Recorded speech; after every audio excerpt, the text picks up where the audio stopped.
कहेला मन कहेला कि पागल हो जईती, मन कहेला कि पागल हो जईती, याद न आईत कुछ। मन कहेला कि पागल हो जईती, याद न आईत कुछ। दर्द का होला जानियो न पैती, दर्द का होला जानियो न पैती, याद न आईत कुछ।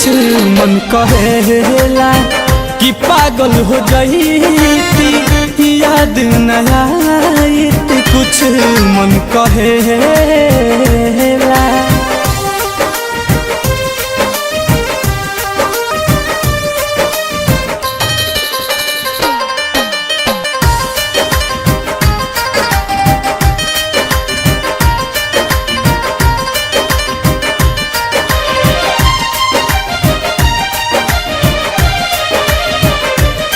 चाहे ठोकर मरते चाहे ताला, जुल्म के तनो करते जमाना।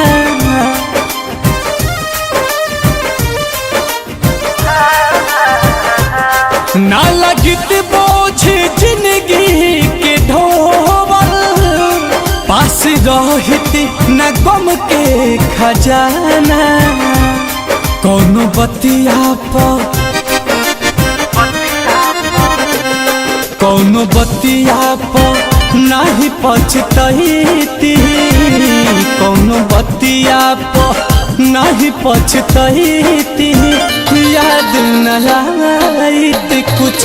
मन कहेला कि पागल हो जईती, याद न आईत कुछ।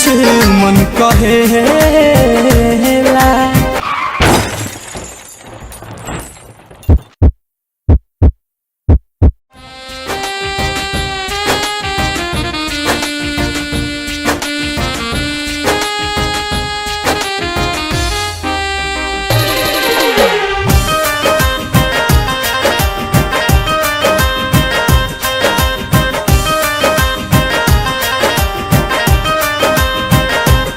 बस के दिलावा में दिल के दुखावे, प्यार जैसे बाऊ है रोवावे।